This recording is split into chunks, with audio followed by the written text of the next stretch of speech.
Okay. Well, thank you very much. It's certainly an honor for me to be invited to Sons of Norway gathering, meeting, and share something about writing the book, I guess, and perhaps why I wrote the book. And there is a little section in my book also titled Norwegian Heritage. So I'm very proud of that heritage. Very proud of that. You know, like the Storlies are, and the Alsteds and Ikes and so on, and Lee. And you know, so I'm proud of that. And it's relatives that come from Norway, and relatives that we have living in Norway yet. You know, they still are good people. That's maybe amazing, but. No, I'm just kidding. Just kidding, you know. You say that a lot in your book. I say that a lot in the book, yeah, just kidding. That's true. I thought maybe I might start with, I'm going to read little bits, you know, little glimpses of this here from time to time, and then share some, not much, you know, but a little bit. And I wanted to read this one paragraph in here. This is after the story about the farm pond, and I wrote this here, that we were financially poor, our family. However, we were rich in spirit, and I learned that all the conveniences are, when all the conveniences are taken away, we still have ourselves, we have each other, we have goodness, we have lots of abilities, and our faith and hope. I learned from a strong mom and dad that we don't ever think of giving up or becoming discouraged. We will succeed through anything. And I've never lost that frame of mind. And that's the part I wanted you to hear. And I have hardly ever given up, or shall I say, stopped being a risk taker. And I thank my mom and dad for my sense of inner security and confidence. And as a pastor, I've had lots of opportunities to do counseling with people.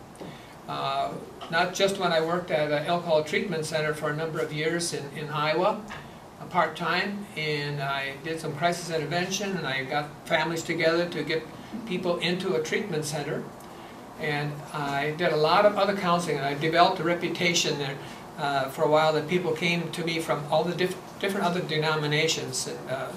So what I found out is that people who don't have a good parents, good background to come from, they can have problems off and on throughout their life until they finally get things straightened out in their mind, you know, that they are good people in spite of their parents, and they are valuable creations of God.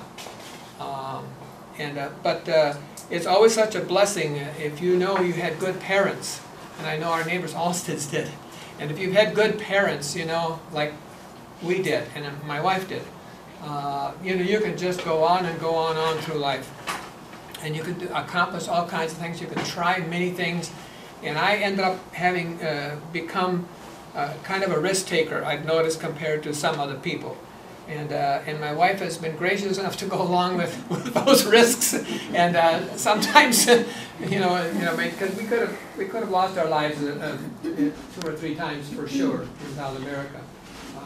And then one time, one of the stories that you would read, if you haven't read in here, is of the kind of a scary story going into East Berlin, and without our passports, and quietly at night we went there to say hello to a mother and brother of a lady who was a refugee from Germany and lived in California, and I got to know them in my internship here. They were members of that congregation in Chula Vista, California, near San Diego. And so I wanted to keep my promise. But when we got there, well, then, you know, once you enter East Germany and East Berlin, why, you don't get to keep your passports. They keep it until you leave that country. And that's in communism in 1964. It was very strict communism, because the wall had gone up in East Berlin, you know, between East and West Berlin. That was up in 1962 and stayed there until 1989. And so it was very strict, and you had to be careful what you said and what pictures you took with the camera and so on. And it was scary. I remember describing in here how we went, we walked in this, we took this train that it had been described to me which one we should take. And this S-Bahn, and we got up, got in front of the middle of the city, and then we took this train and it went around here and here, and he said, oh, you saw this big building. I said, well, that's the one she described. I think it was a red building. And then there was another kind of an odd-shaped building, and okay, it must be the next one now. And so we got off quietly, and we were just, by this time we were starting to whisper because there was nobody on the streets. There was no lights, not in any single window, and there's like a bulb about every 2 blocks. And it was very dark, and the only thing walking the streets were 2 soldiers with their rifles, and occasionally a dog with them sometimes. And that's all. You could walk 2-3 blocks, and there's nobody else, no one else. This is in the evening, you know, dark already. And I remember going into this hallway, and we entered this hallway, and it was so dark, and I think I mentioned in the book that it had a bulb in there. It's probably the smallest one known to mankind, because it was just a tiny little light. So you had to go up real close to the door like this to try to see that number. And then, you know, everything is, we're just all whispering. I remember reading that. So you remember reading that, Hazel? Yeah, and it was so quiet. So then when you're kind of quiet and tense, you know, and then all of a sudden we got to this one number. So we're like 5 doors, I believe it was 4 or 5, in that kind of a hallway. And then we said, this has got to be the number. We were just whispering. And we got up really close. And just as we were thinking and looking at each other and wondering, now do we knock or not? We just, you know, we didn't know any German really, but we just thought, God, I guess we were just scared, and in a way. And then all of a sudden, here comes this great big dog, and whoa, whoa, like that behind us. We just about died, you know, because it was, when you're so scared already, and then a big German shepherd dog, of course. And then we thought, oh, behind him is going to be the policeman probably. Because we didn't have any passports, we would be in trouble for sure. You know, you just, especially under communism at that time. So anyhow, here comes this other tall gentleman, and he walked up, and then he started made his way like as if we weren't there. And just kind of walked right up to that same door. And maybe he was thinking we were just people just trying to kind of hide from the soldiers, I don't know. But he's certainly not going to turn us in because they didn't like the communists, you know, anyhow. So anyhow, we got up there, and then I said something like, you know, American, American, American, American, American, trying to tell them, you know, we're Americans, you know, don't close the door on us yet. That idea, and then I took out a picture of his sister and husband in California with us on that same picture. So then they knew that we were the people that they were expecting to possibly stop in and see them from America. But anyhow, it's there's several other stories that are kind of funny, fun stories too. There's some good stories in here about my dad being a trustworthy person. Like, I mean, most all people in Beaver Ridge, don't you think, Joan? They most of them. Gonna add Joan, an artist, and most of them I think in Beaver Ridge. I wasn't so sure about George Berkshire, but I shouldn't say any names though. I was scared of him too. He wasn't scared of anything. Huh? He wasn't scared of anything. You kind of remember him? Oh, I You remember Paul Berkshire too? I remember Henry, and I remember George, and Sarah? Yes. Sarah, yeah. She's quite a lady too. Oh yeah. Kind of a pioneer type lady, I think. So, but my father was a very trustworthy man, and that's when he couldn't get enough money then, you know, to finance to pay the interest on the bank on the farm loan. Why he went to Sarah and Benora Auderness, I remember, and some of you might remember them. You know, those were school teachers, as I recall. Both of them were, I think, and retired. And they were willing to loan Dad the money so he could, you know, get by and pay him back. And of course, they had to trust him, and of course, they knew he was a hardworking and a trustworthy man. And the same with getting an extra loan from the bank for his horses, you know, that I burned up. Oof, it was a bad fire that my brother and I started, and that story's in here too. And we were little kids in a way, and didn't know what we were doing. And that part, we didn't know what we were doing. That lasted a long time, you know.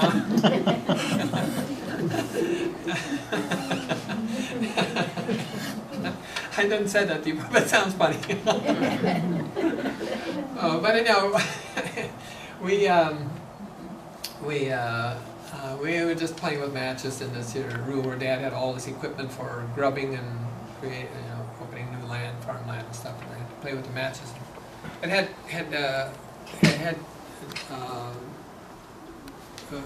thrashed, and I think it was the day before, and so the guy running the blower, well, it was a lot of wind, I think, and sometimes you can't get it all right in that stack, and the wind comes along, and a whole big bunch of straw blows all over. So there's a lot of straw, so that worked out for the fire, and you can read about that, and that's how it ended up burning everything down. And I tell in that story about, I remember how terrible the sight of it was to see. It looked like the whole farm was on fire, because when everything is burning on the ground in some place, we looked out that window upstairs after we woke up from a little rest, my brother and I, and we're home alone, and I mean, it looked just horrible, and of course just panic, from that in a way. But and when my parents did come home, and Dad went down as soon as we were okay, went in and took the horses out, and it covered them, I guess, with some kind of I don't know what he used, but something to cover, a blanket or something, cover their eyes. I guess that's the best way to lead them when they're afraid of fire and smoke and whatever. And let him out, and then he went away our ways. But then, like Vivian said, and my brother Raymond too, that I wasn't aware of it until afterwards, but then they went back into the barn, because for them that would be a safe place, I suppose. All that noise, the fire truck and the roar and the wind and the rain, or whatever it was, I mean the fire, I should say, smoke and all that. So they went in, and of course they suffocated from that, from the smoke. So so that was some tragic things there.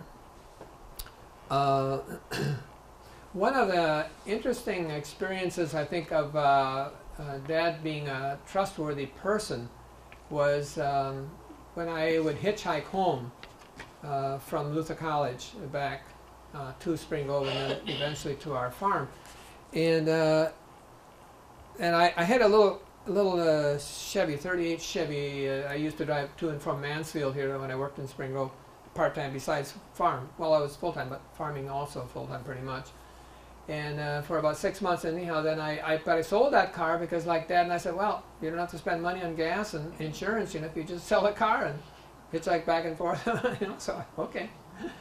And I thought it was probably a smart thing to do, I was willing to do that. But anyhow, one time hitchhiking home, and this fellow picked me up there. I was probably the second ride I'd gotten up here somewhere on the highway, and then as soon as I got in the car, just a little bit later, he met another car on the other side. And some of you have I don't know if you've all read it, or some of you have read it, but anyhow, this other guy jumped out of his car, and he stopped the car and jumped out and ran across the road to talk to that other gentleman. And he came back to me, and he said, I need to go with that guy on a business trip, business venture someplace. And he said, bye, who are you?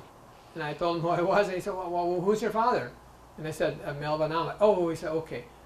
Here, you take the keys, and you take the car, you drive it into Spring Grove and leave it someplace. Put the gas and key under the floor mat.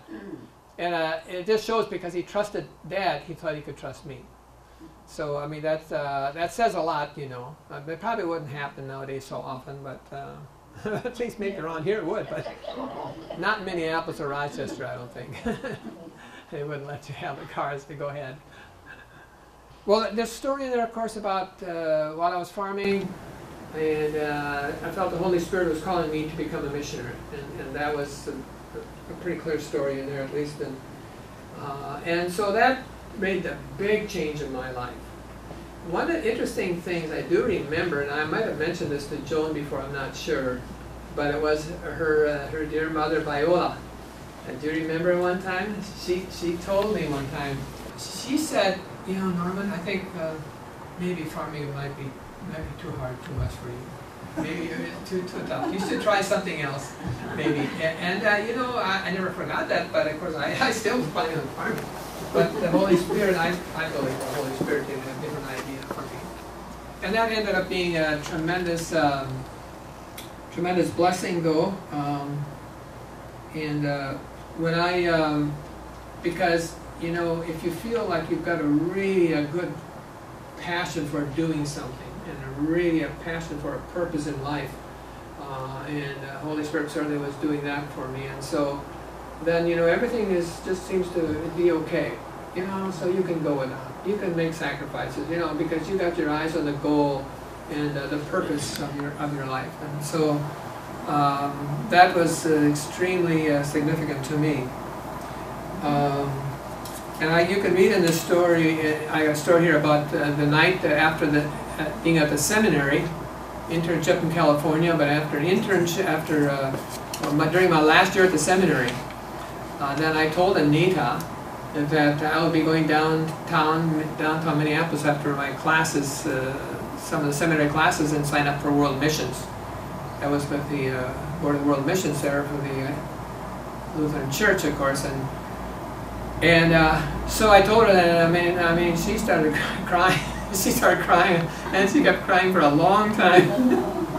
It was terrible, you know, because, but I mean, I was just totally committed. I was dedicated to that. There was just nothing that could change my mind on that, you know. And so, you know, but she knew. I told her before we got married, you know. But then she said, well, not really, you know, probably not really. Just gotta go to seminary, and they're training you to be a pastor more than you do to be a missionary. The seminary does, you know.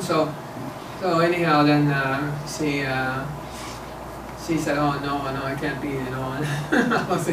So anyhow, but she said that one of the most gracious things that's written down in the book here, of course, that I'll never forget. She said, well, after about 2 hours of crying, she said, I love you so much, I will go with you anywhere, which is a very beautiful thing to have said, you know, by anybody or anything. So that was extremely good. And I think I said the next sentence after that is, I felt I had never deserved the trust that she has put in me, or something like that, or honor, or whatever it was. I think it was trust, maybe. So that's it's a real blessing to have a good husband and a good wife. You know, usually just one of each. So.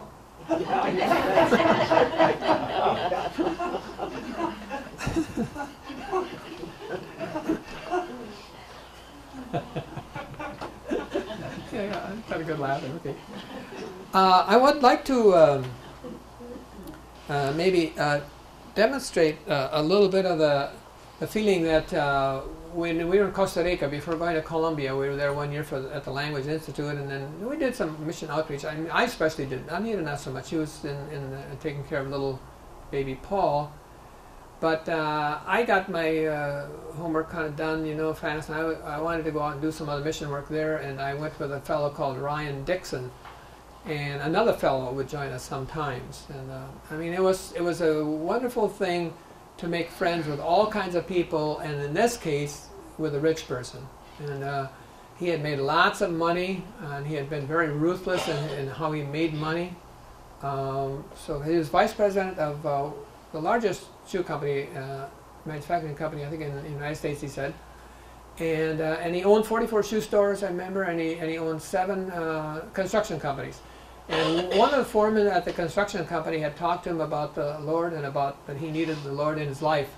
And so he became converted, became a Christian. And after that, then he said, well, I've got to give my life to people now. So he sold a lot of that valuable property, kept some money, of course. And then he wanted to become a medical missionary and took some training for that. So we became good friends, and then on one of the trips, and he said, come on along, Norway. So I'm going to go charter an airplane, and we'll fly down to the San Blas Islands. There's one island you can land on there, just about 1,300 feet long. I think it's the only one that's big enough for a little landing strip on the sand, just a little bit above the water, you know. And then all the islands are like that. And they got over 160 some islands, I think, but 65 are inhabited by people, and they're very small, and sometimes you get 50, 75, 80, 100. I think 200 is the most on any island, 150 maybe, stuff like that, or common. And they live on fish and coconuts and a few other things like that. And so anyhow, this one, we went out there, and the one experience that I'll share with you was probably about 3 of the islands, 3 or 4 of them they had never seen people like us before. I did put in the thing, I guess, and who has seen the likes of us, but So anyhow, but so you have to get permission before you get off the boat. Somebody will see you. They're coming approaching the island with your boat, and then they go and tell the chief, and the chief comes over there, and then we had an interpreter who we spoke Spanish and English, and we could sing in those two languages, but we couldn't speak Kuna, of course.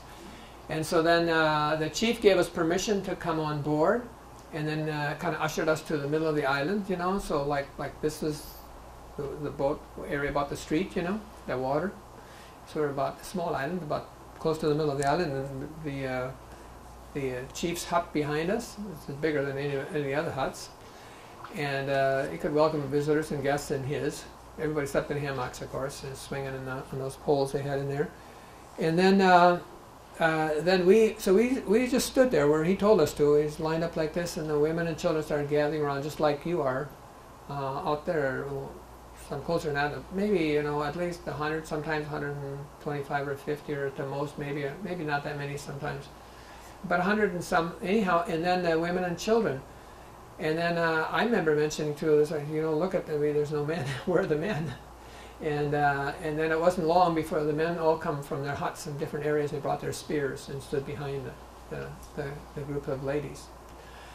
And so we sang something in English, and we sang a couple of songs in Spanish.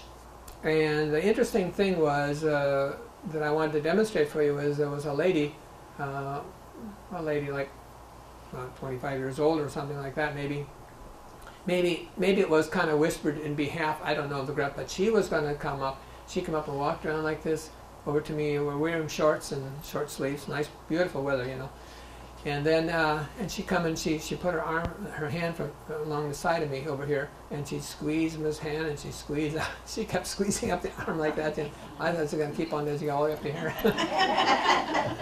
No, I know she wasn't.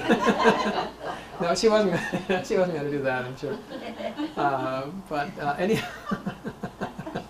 And just stand still anyhow, of course. All those two spears back there, you better not say anything. And then I think she was just squeezing, not to hurt me, just to see if I was flesh, like they were. Because the interpreter told us afterwards that they thought we had probably come down from the sky, somehow in the sky, in their language, and then come on these little boats, and then we'd come to the island. And then we maybe we'd come there to dominate them or do something. They didn't know what to do, or there was some kind of a special beings from the sky. So they wanted to see if we were real. They found out we got real flesh like they do. Only got a little nicer tan than we have. And then and then a little bit later, another lady came along, came back here with a child, and he was putting on his brakes, and he was kind of screaming. He didn't want to get close to us, but she made his hand touch my leg a little bit there, and then took off. He went running, of course. And the interpreter said that was because she would have thought that we were something special. Might not have been a Storlie or something like that, but we were something special anyhow. And so kind of special. And so then they wanted to. She thought maybe her child would grow up to be special to them. And the garments that they made, like for the women's blouses, beautiful, colorful ones, are called molas. And they would like something like 3, 4, 5, up to 7 different layers of fabric. Another design, they sew it on and sew it on and sew it on. And Anita we should have brought your blouse, I guess. There was a young gal, I don't know what, she's 16 years old or something like that, and afterwards, and this was back to a different island where they're kind of used to seeing some people, and a few tourists from the mainland once in a while. And so that I thought, I'd like to buy that blouse. It would look so nice for my wife. And about Anita's size maybe, and maybe a little small, and then they got black fabric in between, so you can expand that part without damaging the molas. The one front and one in back. So anyhow, I asked, I gestured that I couldn't communicate the language, but. So we didn't have the translator there. He was helping the doctor, like he's supposed to be, kind of. I was wandering around a little. I like to do that sometimes, quite a bit, And so anyhow, curious. Like my wife has said, I've never lost my five-year-old curiosity. And I'm always kind of curious, about things like that. So anyhow, then the mother was sitting down doing some stitching on something, sewing there, and so she pointed to her. So I took out, I think it was like $2 or $3 or something like that, and then she shook her head, you know, and then I took out, I think it was $5 maybe, five, and she said, okay. So then $5 I gave to her, and then the girl, she took it off right there in front of me. And you know, they don't wear any underclothes, you know. So well, there's no need to do it, you know.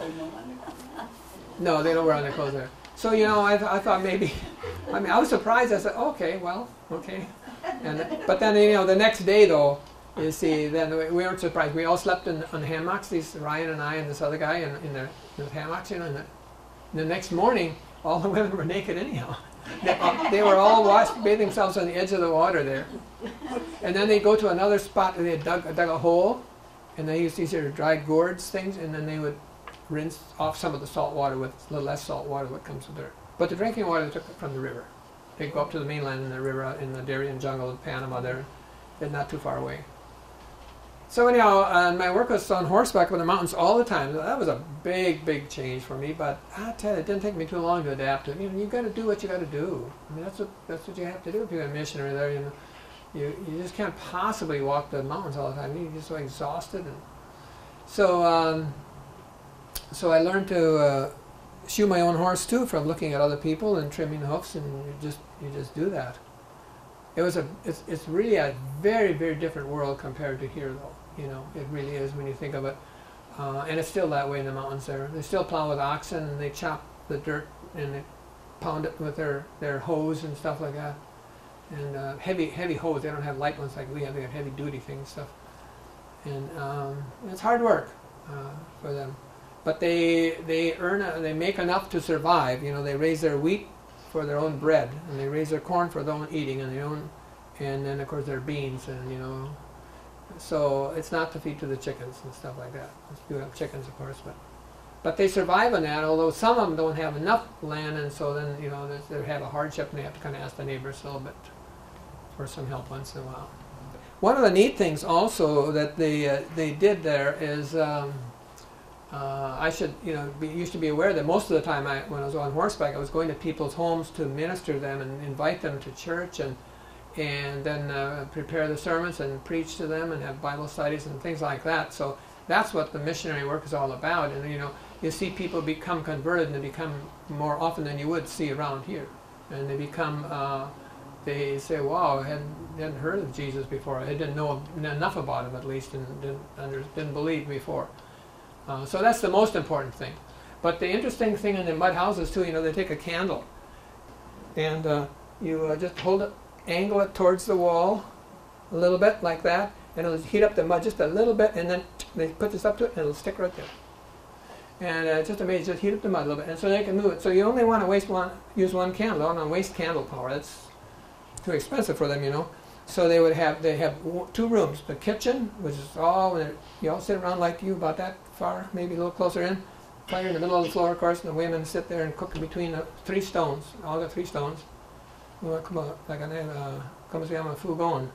And anyhow, then they have, and they're very, very, very careful about feeding it the firewood, little sticks and stuff. And they don't waste any firewood at all. But I tell you, it's just every little piece is just exactly where it has to be in order to get the most heat out of it.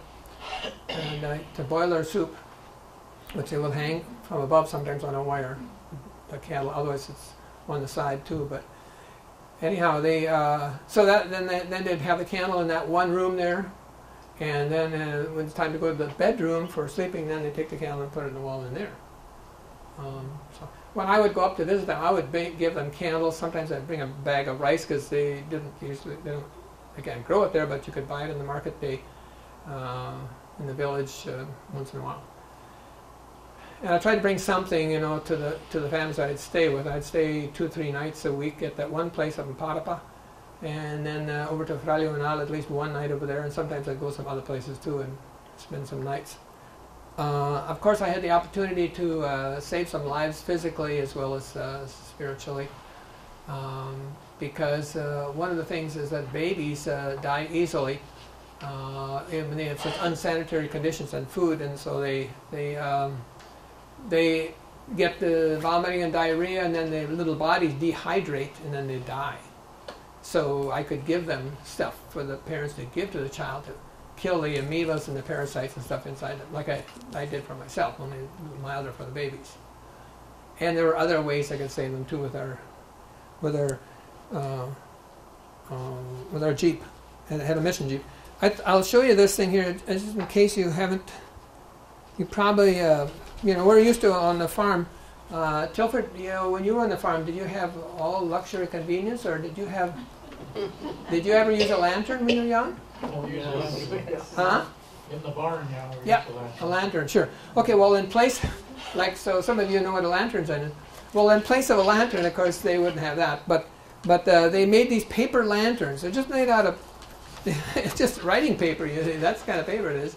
They got line in it, and then they cut out a piece of cardboard there, stick some metal, bend the metal a little bit so it can hold a candle, a little piece of tin, get hold someplace, and then they make a rim up in the top and go straight through it. And you know, then they would walk with this in at night, walking to the chapel and back. Well, this here was, I thought I'd just grab this and bring it along too. This is kind of a screen that some of the people in the valley below our house, they would have some fruit down there. And they would also, I remember this Maruja Mujica and her sister Clementina, and they had a little more money because, I mean, they had like several cattle, and like 4 or 5, I think, and they had nicer land, and they were pretty successful. One husband had died, but they were just good widows. Both of them were good workers, and they had a couple hired men, you know. And so anyhow, they would have good fruit. You go down there and visit them. They're, you know, they're a little more educated, I think, too, than the rest of the people around. So anyhow, they would always have one of these things on hand, and they would take like some soft fruit, like chirimoya is a beautiful fruit you get down there, and then they'd squeeze this in here, you know, and get the juice out of it, see, and serve it to you, a nice little glass of that stuff. This is made out of horsetail hair. See, so you didn't use like the first cup, though.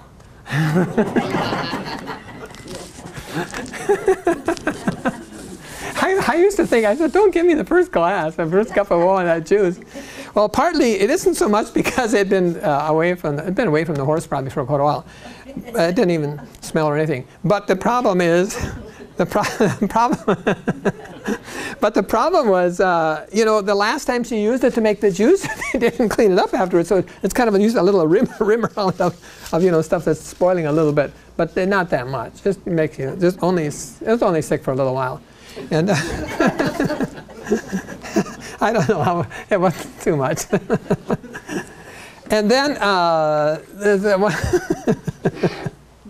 You guys are funny, or maybe. That's fun to hear you laugh. This here is, what do you think this is, you guys? Everybody know? What? A laser? Yeah. Well, they call it a machete. And this is a long one. But maybe you think it might be just plastic. Now listen, it's probably not. No, it's metal, all right. And the thing of it is that when the kids got to be, this is longer one for a bigger adult, but otherwise the kids wear them around there. Kids can start wearing this, you know, by the time they're like 13 or 14 or something like that, only a shorter one. And then they learn to be able to use a machete on something they have to, and they also protect somebody else in the family or themselves. And we knew that that young gals, who they didn't have a father or an uncle nearby or an older brother that could wield a machete, then you could be sure that that girl is going to grow up and she's going to be raped and abused sexually several of times, because no one's going to stop it. And that's one of the reasons why we rescued one gal named Elena, Maria Elena Niño Abril. And she was a small gal. That's the story is in this book too. It's really a neat story, I think, about her. So we got permission from the grandma. They lived in a, she was with a grandma only. Grandma's just as weak and fragile as all of you are much stronger than she is, that she ever was. And so I got permission from her to take this Elena away, and we'd put them in our mission school. It was about 4 hours away in the city called Sogamoso. Lutheran Mission School. There has been there many years. And they had a dormitory area for girls. Like, I don't know, 10 or 12 girls probably could stay there. and all big walls, so it was a safe thing. And they had a couple of big dogs in there. They'd turn out at night and they'd be roaming there. So anybody tried to climb the walls, the dogs would get at them, you know. And so it was a good, safe place for girls. So we were glad about that. And then we paid her way for all her education and her medical and dental and clothing and everything, all the way through the university. And then she, there was one person to kind of focus on, you know, really helping. And then she became a school teacher for one of the small schools out in the country, Paso de Poro.